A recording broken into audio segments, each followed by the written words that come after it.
Transportation is a prime mover of the economy and a centerpiece of our lives.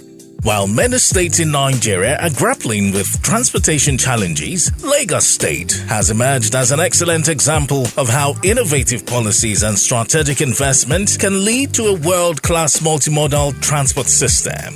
For up-to-date information on the innovative projects, policies and solutions upholding the Lagos transport system, tune in to Lagos Transport Trends and Perspective. Lagos Transport Trends and Perspectives is a 45-minute program designed to project the successes, ongoing projects, and the latest mobility trends in the Lagos transport system. Join us every Tuesday, 9:15 to 10 a.m. on Lagos Traffic Radio 96.1 FM as we dive deep into the issues that matter most for everyone within the transportation equation of Lagos. Tune in and listen to stakeholders, industry players, and transportation experts prefer innovative solutions to problems bordering on public transport, road safety, and strategies to ease congestion, to exploring new mobility trends. Tuesdays, 9:15 a.m. on Lagos Traffic Radio 96.1 FM. Lagos Transport Trends and Perspectives is powered by the Lagos State Ministry of Transportation. Don't miss it.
Beautiful people of Lagos, welcome to Lagos Transportation Trends and Perspectives, your 45 minutes radio program that takes you on a journey through the heart of one of Africa's most dynamic cities, which is Lagos, exploring the ever-evolving world of transportation. My name is Mike James, and I'm standing in for Victor Terry, who is unavoidably absent, and it's great to have you with me on this voyage.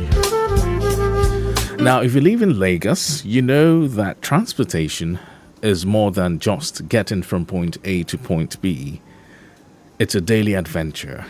With over 20 million people navigating this mega city, efficient transportation isn't just a convenience, it is a necessity. So we shall be delving deep into the innovations and solutions being rolled out by the Lagos State government through the Ministry of Transportation, from the implementation of the Lagos Blue and Red Line Rail project to the ever-ambitious plans for waterways and smart traffic systems. Of course, there's a whole lot to unpack. We'll also get to explore how these initiatives are, shaping the future of mobility, reducing congestion, and improving the daily commute for millions of Lagosians. Welcome once again to the show. On this week's edition of the program, we shall be taking a look at regulatory framework for ride-hailing and interstate transportation in Lagos. And my guest is here already seated. Engineer Olasukanmi Ojowuro is here. He's Director of Transport Operations for Ministry of Transportation, Lagos. Good morning, and it's good to have you on this program this morning, Engineer Ojowuro. Thank you very much. Good morning. Okay, so I would like us to begin by getting into your world. As the man in charge of transport operations, what are your direct responsibilities under the Ministry of Transportation? Thank you very much. As the name implies, transport operations, yes, we ensure the ease of movement of motorists, from one point to the other. Okay. And I like your definition that is not just an adventure, but It's not just about moving from one point to the other. It's an adventure. There are deliberate policies that should be implemented to ensure ease of movement. And my department is saddled with implementing the policies formulated by the ministry. My department also interfaces with other agencies within the state government's purview and even federal and private sector. We ensure that the public-private partnership, projects, initiatives are driven so that Lagosians, motorists especially, can really move it with ease.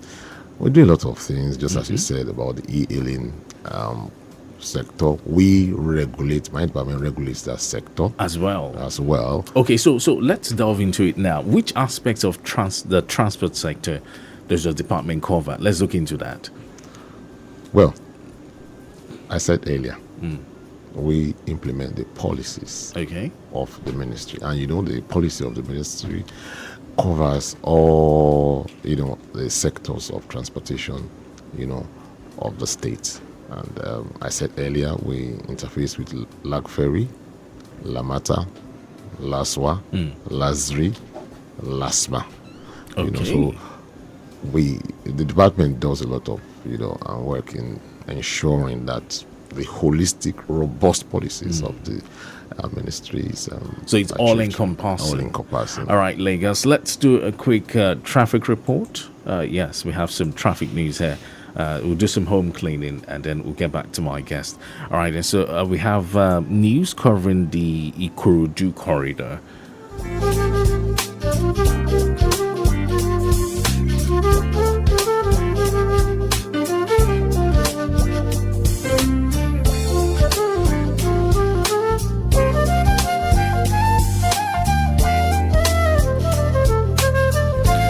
All right, so taking it straight to the Ikorodu end of town, where we have recorded a fast-moving traffic from Odongunyo, and of course, taking it through Okegbegun Sawmill down to Sabo.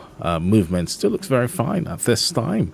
And at Sabo roundabout, slight delay expected owing to alternation. But taking it through Aleje, we have recorded fine movement despite filled portions of the road. All right, and from the live cameras, looking at the stretch of, Secretariat, Baja, all the way down to Ojowuro, connecting the Third Milan Bridge. We are monitoring free flow, fine movement all the way, no cause for alarm. Lagos Abeokuta Expressway, we have it busy right from Ilezik, yes, all the way down to National, majorly due to high influx, having to go through the narrowed path. But beyond National, better movement continues all the way towards Balade Oshodi end of town. All right, and so good movement here and there. That gives us some more time to have great conversations with my guests. Today, we're talking regulatory framework for ride-hailing and interstate transportation in Lagos. On the show, my guest is Engineer Olasukanmi Ojowuro. He's Director of Transport Operations for Ministry of Transportation, Lagos. So, having looked at the aspects of the transport sector your department covers, let's now zoom in on ride-hailing services in Lagos State. What is the government's policy on ride-hailing as it stands today, Engineer Ojowuro? Thank you very much. Before you start on ride-hailing operations in the state, right, you have to come to the ministry, and we have to do some deep diving into your documents. Are you registered with CAC? And do you have a physical office in the state? And you must have staff that the ministry can relate with, because we don't relate with ghosts.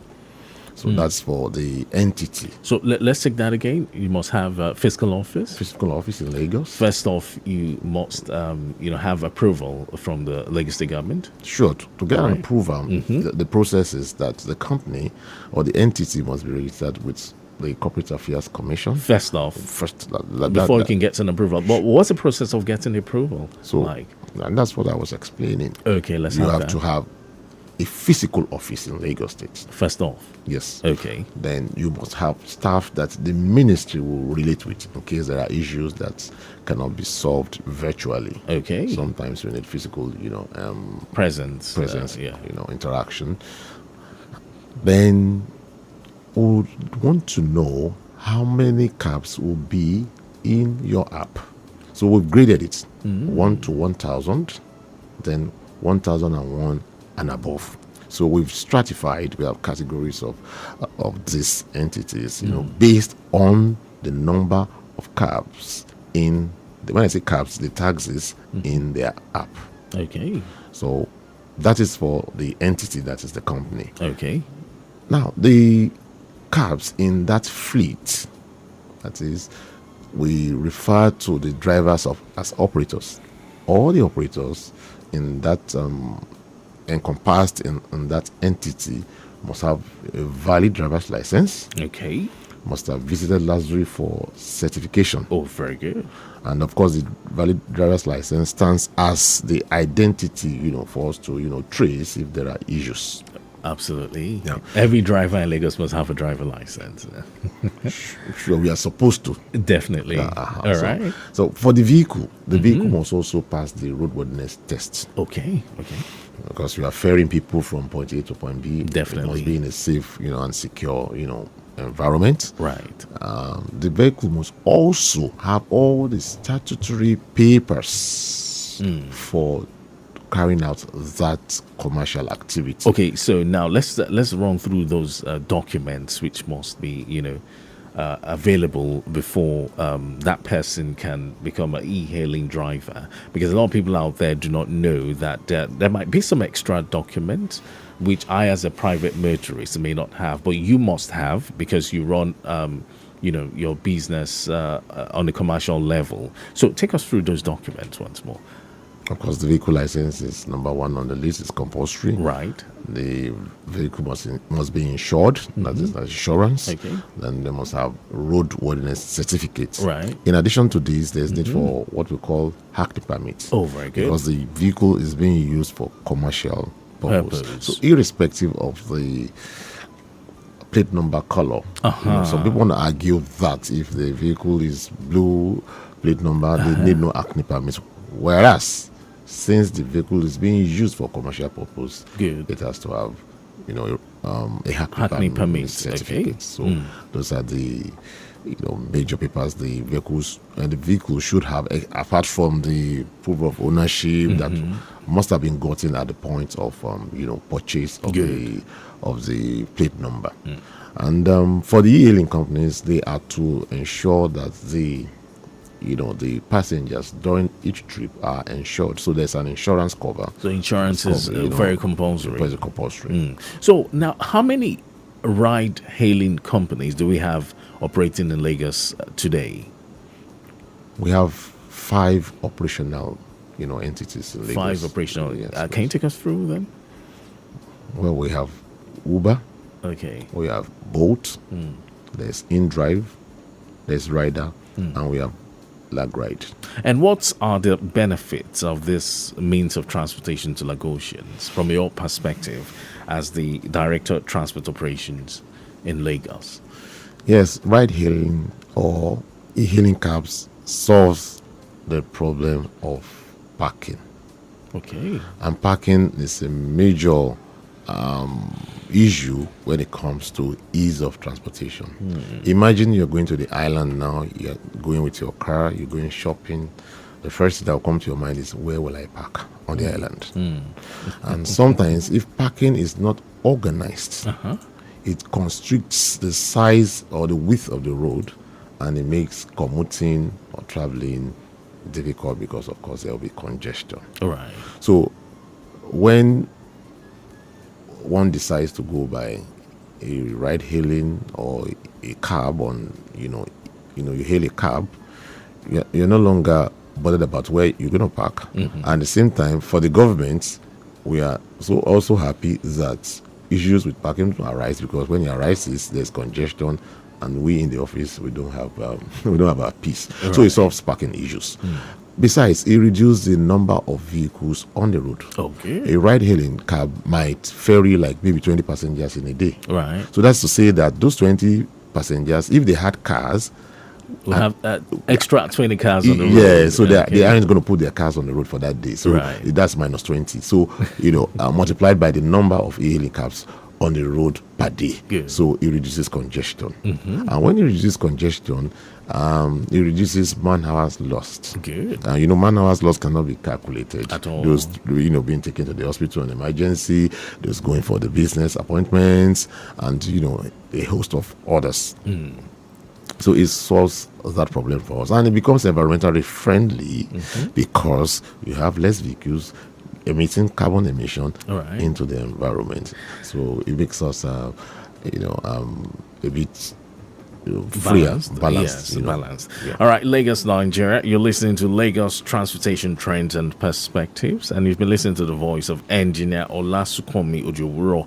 He's Director, Transport Operations, Ministry of Transportation, Lagos, and we're looking at regulatory framework for ride-hailing and interstate transportation in Lagos State. Quick traffic update. Let's not forget, Ikorodu still looks very good, but then busy movement around the Okiodo corridor, precisely Dura Kaso corridor along the Lagos-Abeokuta Expressway, owing to construction activities coupled with contraflow system in place.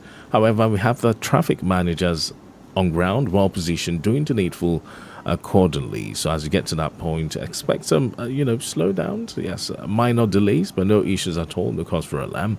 It's still a busy one along the Lagos-Abeokuta Expressway, precisely from Milezik towards National, owing to high volume of traffic moving that direction, plus the narrowed path at National. This one just popping in says, an incident occurred at Anthony involving a 40-feet container-laden truck. It developed a tractor tire shaft problem on the main carriageway at Awoyoku inward Onikpan, slowing down traffic movement, and I understand it has backed up to Palm Grove. Last mile personnel very much on ground, doing the needful, and the mechanic has been contacted. So it's receiving attention already. All right, let's look out. Bringing down loaded 40-feet container-laden truck on the main carriageway at Awoyoku inward Onikpan, backing up traffic to Palm Grove. So be on the lookout for that. Some slight slowing down is expected. All right, so we're still talking regulatory framework for ride-hailing and interstate transportation in Lagos. All right, Lagos, don't forget you can connect with my guest on the program, or if you want to add your voice to the conversation, I've got one or two questions from my guest. Engineer Olasukanmi Ojowuro is right here in the studio on the show, and we're having great conversation. 0809 912 0777. Or if you are an e-hailing operator, you can call in as well if you've got questions bordering on what you do. All right, my guest is here to answer your questions. 0809 912 0777. You can also send in messages via WhatsApp if you are not on the wheels. 0915 387 7127. Once again, it's 0915 387 7127. Don't forget, we're live on YouTube at Traffic Radio 961. So let's talk about some of the key regulations that ride-hailing companies must comply with in Lagos State. Engineer Ojowuro. Yes, thank you once again. Now, as I was saying earlier, we introduced an initiative earlier this year, in addressing, in solving, in tackling transportation issues. You use technology. That's the way to go. Okay, so technology-driven initiative. Tell us about it. So what we've done is that we've developed an API, application program interface. Okay. Or we can call it data sharing agreement. Oh, tell us more. With all these ride-hailing companies. So what we've done is that in partnership with the consultant, the various systems of the ride-hailing companies would have to integrate with what the ministry has developed, in the sense that we can be able to see all the transactions in the sense that I want to go from Alausa to maybe Balindi now. Right. I book a cab. As I log into the system of that particular ride-hailing company, it synchronizes with the system that we have. So we see the rides from our own back end by our consultant. And when the ride ends, we also know that when that ride ends, or the trip ends rather, we know that the trip has ended. Okay, so is it some sort of synchronization? monitoring movement of these rides? Well, you may call it that, but we're looking at the safety perspective. Because hitherto we had cases of hijack, kidnap, abductions, and it's either way. It could be the driver perpetrated the crime, or the passenger himself. But so when we are able to have the information about the trip, it makes it easier for the states to address such crime if it actually happened. So we're looking at the safety perspective. We're looking at security. And besides, when there's an accident, don't forget that the driver's details in the driver's license is also in the system. Oh, yes. So, that helps to trace, for crime. And when there's an accident, it helps us to, know the most appropriate first responder that we have to deploy. And the exact location where that accident occurred. Is it a fire engine? Are we sending Lasambos for health issues? Is it for security? Are we sending the police? So that puts us in that, gives us that laxity, to be able to determine the appropriateness of the first response to whatever happens. Emergency situations. Good. All right. Besides, we are able to curl data.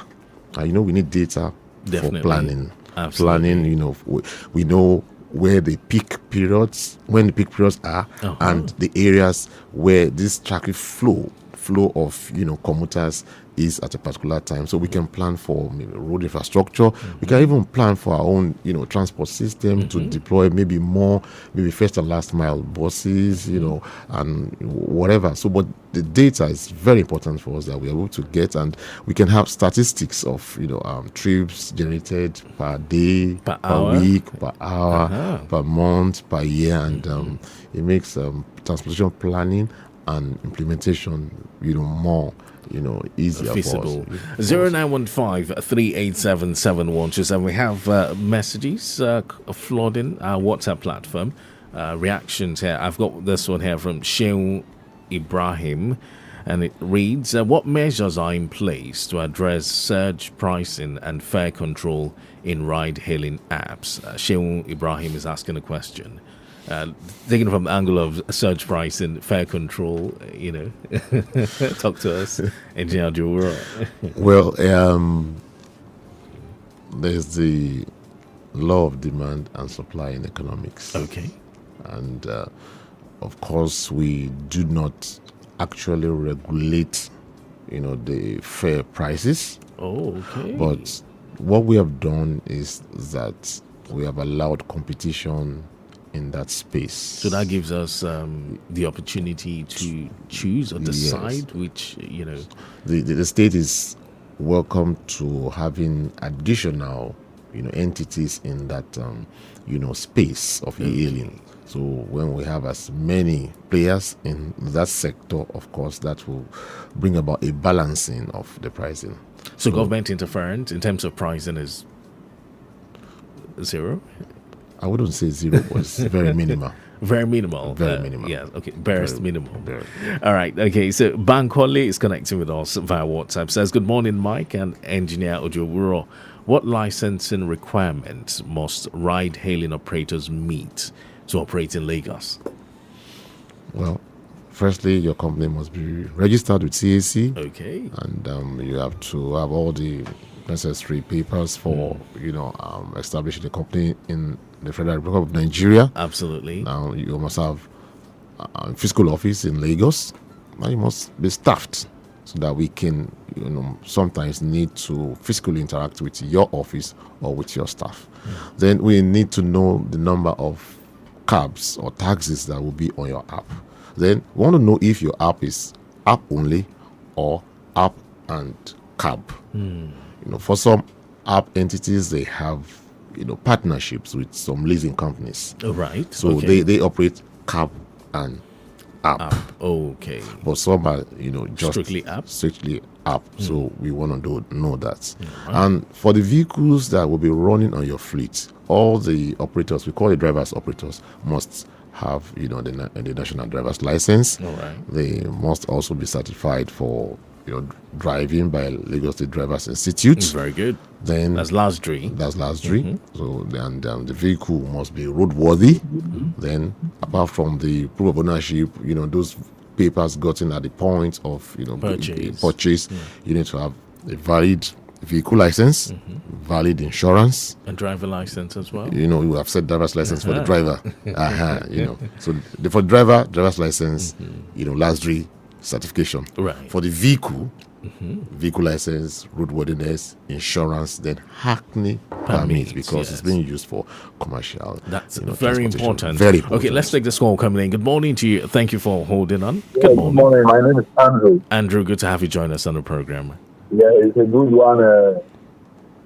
You brought this morning. Right. The topic, emailing and regulatory framework. And so on. Absolutely. And the road. I like him what I've been listening to him. Good morning, sir. Mr. Ojowuro. Thank you, sir. Good morning, sir. How are you doing? I like him what he has been talking about. He's acting to risk management. Regulation is risk management.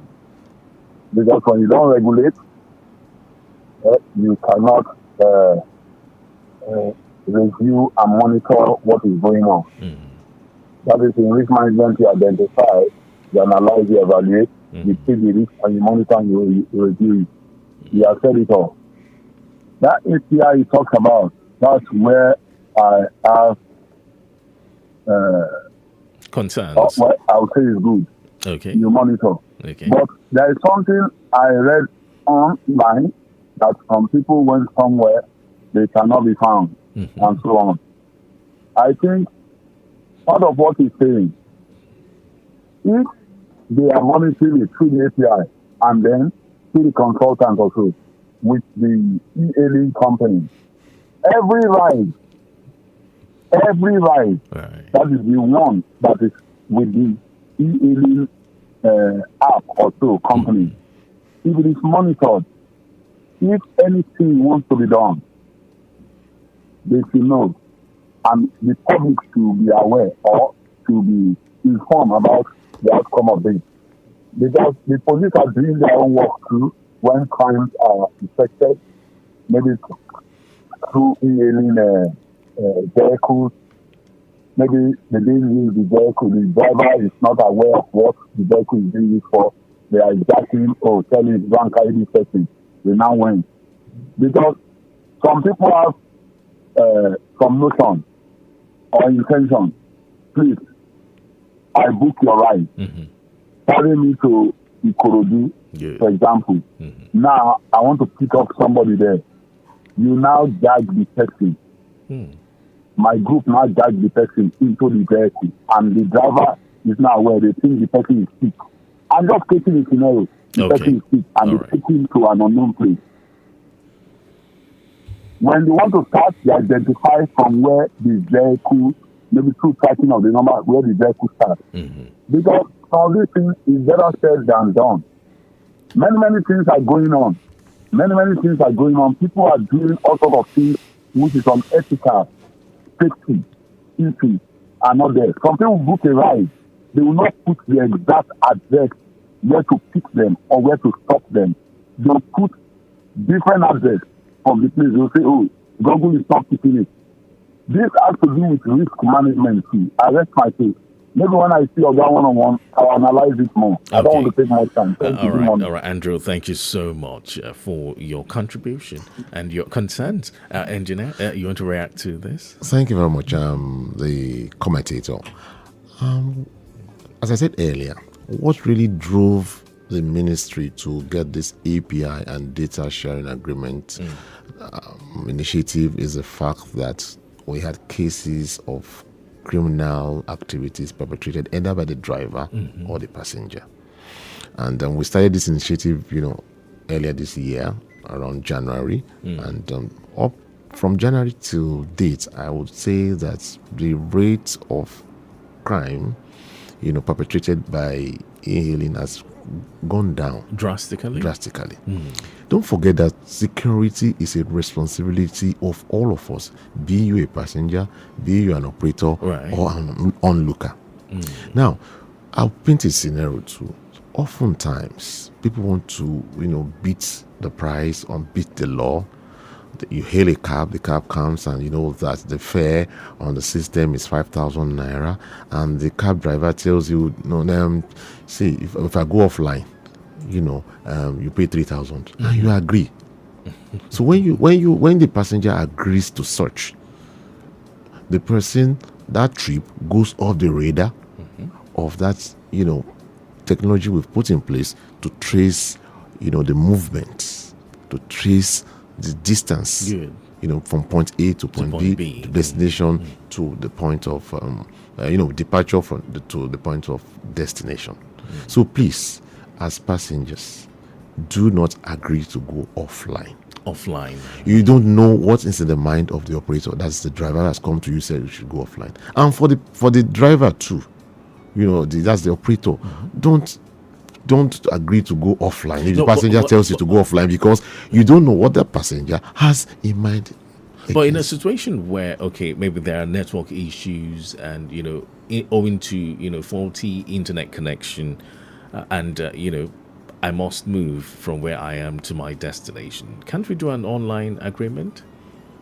I don't get you. Okay, so talking about going offline now, there are situations where we might have internet issues with connectivity. Of course, these apps work with the internet. Can't I decide to, negotiate with my, driver to go offline and just have an agreement? We are taking a risk. And the risk is not worth taking. Okay, that's just it. Because they put so many things into places, that is the e-hailing companies and our consultant in charge of the API and data sharing agreement. So we hardly have cases of failure of signals. Some of these connections are not just on internet. They have other ISPs that manage the system from back end. So but immediately you agree or you decide to go offline, you make it difficult for the state, you make it difficult for the entity, you make it difficult for other critical stakeholders to ensure your safety and security to trace or to track the trip. Okay, so now still bordering on data sharing and management. Now, how does the ministry ensure passenger data from ride-hailing apps is protected? Talking about data protection now. Yes, thank you. Just the way that you get your last track card and your identity is protected. We have this non-disclosure agreement. There are so many things that we've put in place. Don't forget that it is the responsibility of the state to ensure the safety and security of lives and properties of the citizenry. So we manage that, perfectly, because we know that it's our own responsibility also to ensure that passengers are ferried from one point to the other without any disclosure of their movement. 0915-387-7127. The WhatsApp platform is up and running. 0809-9120-777. The program is Lagos Transportation Trends and Perspectives. My guest, Engineer Olasukanmi Ojowuro, right here in the studio, is Director of Transport Operations, Ministry of Transportation, Lagos. All right, quick traffic updates. We have Men of Loma evacuating refuse at mile 12 on the main carriageway in Ojowuro. As I understand, the truck has occupied the lane and traffic has backed up to Ode Lady as a result of that. Slow movement in that direction. But officers very much on ground, making sure things are done appropriately at that location. Let's see if we can take this call coming in. Good morning to you. Hello, Andrew again on the line. Okay, Andrew is back. All right, go on, Andrew. As I just said now, that offline thing he said made my mind to just go further. Bypassing VPN. Even if they don't go offline, they use online. Sometimes when they bypass VPN, people use it to cut off, you can access them technologically. I'll get to understand what I'm saying and the DNS. Because going offline is one issue. Another issue again, bypassing VPN. When people bypass VPN, they do bypass VPN to go into another network, to go through another route, which is not within the Nigerian state of ISP or internet. They pass through the route, you can access them. Or that's to understand what I'm saying. Thank you. Okay, Andrew, thank you so much. Okay, so I think he's taking it. Okay, let me let you react to it. Yeah, yes. Thank you very much for that, contribution. But the fact remains that, that particular operator would have been marked if, this is how the system works. I book a ride on an entity. Okay. I don't want to mention names. The a distance that ride has been accepted. Right. Our system picks it. Okay. And at that instance that the ride is accepted, if the operator goes offline or uses VPN and we see that ride does not end or that trip does not end, we know there's an issue. So there's a red flag. So for the entity also has its own ways of monitoring and taking cognizance of such that there has been an issue, and they have their own sanctions, for that driver, and we have sanctions not only for that driver but for the entity too. For the entity. So okay, so let's talk about someone who wants to establish a hailing company in Lagos. How do ride-hailing companies obtain licenses and permits? And okay, let's begin with the basic licenses and permits required, for ride-hailing companies to operate in Lagos. I want to establish a hailing company. So what are the basic or necessary permits I must obtain or licenses before I can set up such company in Lagos? Well, maybe the person is just joining. We said it earlier. You must be registered with CAC. And, there are also requisite documents, getting registered with CAC.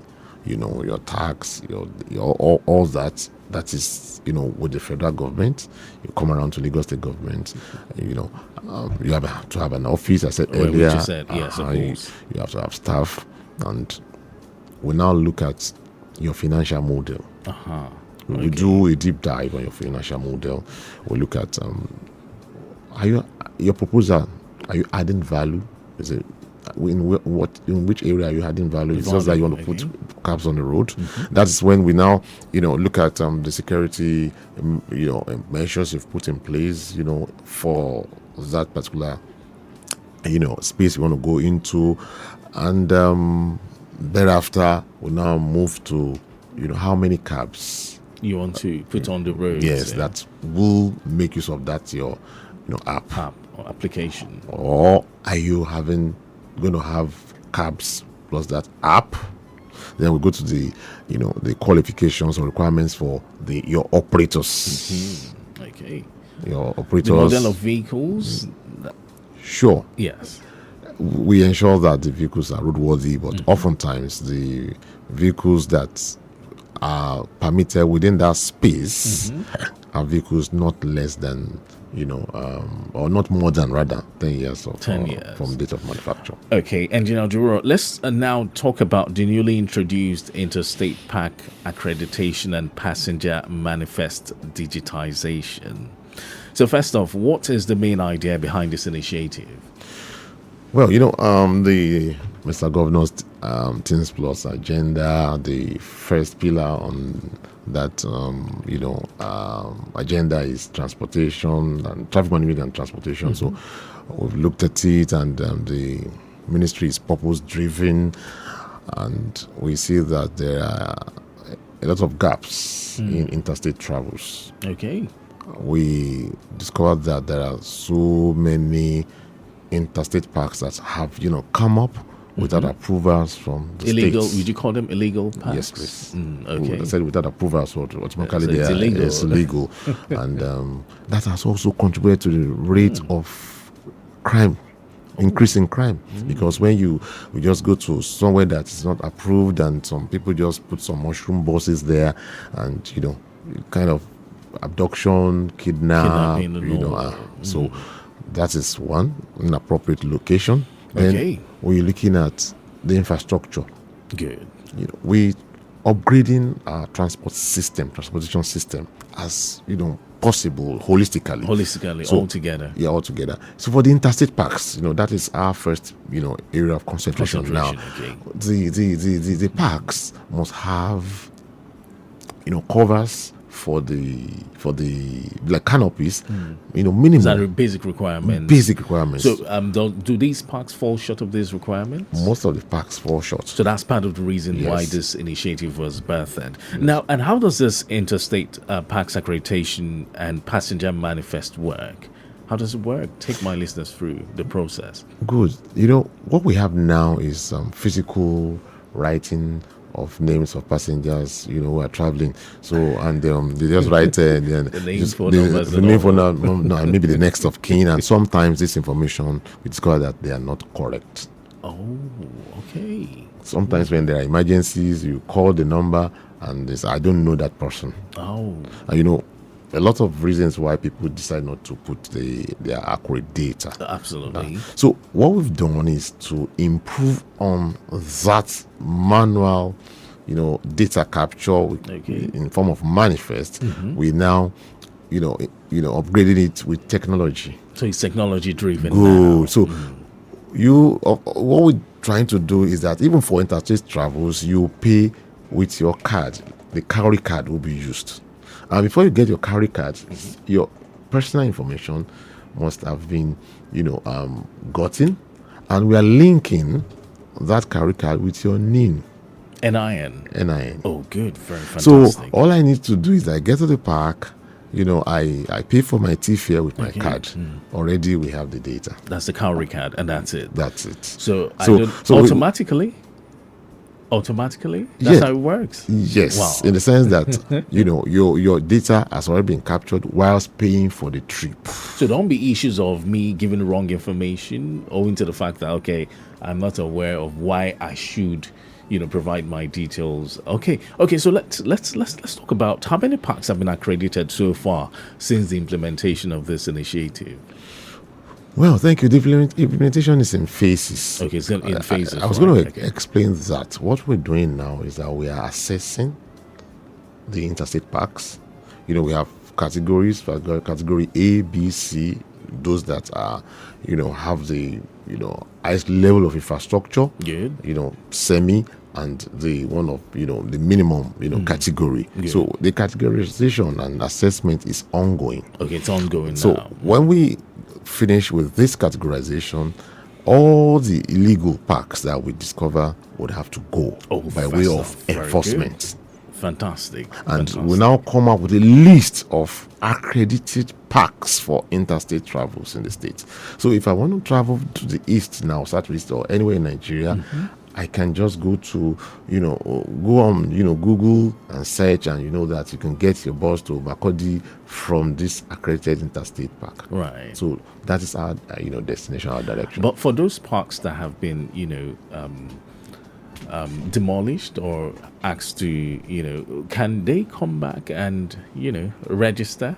And, for those in charge of such parks, can they come back to register, or once they've been, swept away, that's it? Well, before we, do away with any park, there are so many considerations. Okay. First of all, we also consider the traffic impact assessment of having that park in that location. That location. Okay. So if the impact is negative, on traffic, we may not reconsider such a park. Oh. Okay. Do you understand now? Because we want ease of movement of vehicles from one point to the other. So we would want to, cause any constriction that will reduce the width of the road and, cause congestion. Engineer Ojowuro, it's unfortunate our time is fast spent. Yes, we've had this conversation for so long, but it's quite enlightening, I must say, and we're glad to have you on this program this morning. But in just 10 seconds, what will be your parting thoughts before I let you go? Well, thank you very much once again. So for those of us making use of e-hailing, please don't go offline. Okay. Don't agree to go offline. Especially during this period. Especially during this period. And we encourage all motorists to drive safely. Do not overspeed. It's better to be late than to be delayed.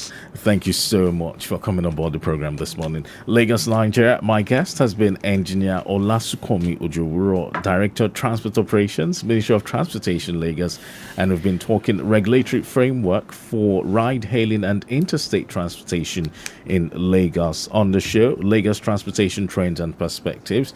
On behalf of, I must say a very big thank you to Victor Terry and also to my executive producer, Mr. Tayo Akunle. The show will come your way again next week, Tuesday, at exactly 9:15. But you then have yourself a wonderful week and a great day. My name is Mike James. Traffic Radio, providing up-to-date travel news. Traffic Radio. For listeners across the state, Lego. Traffic Radio, that's the place We help you plan your journey.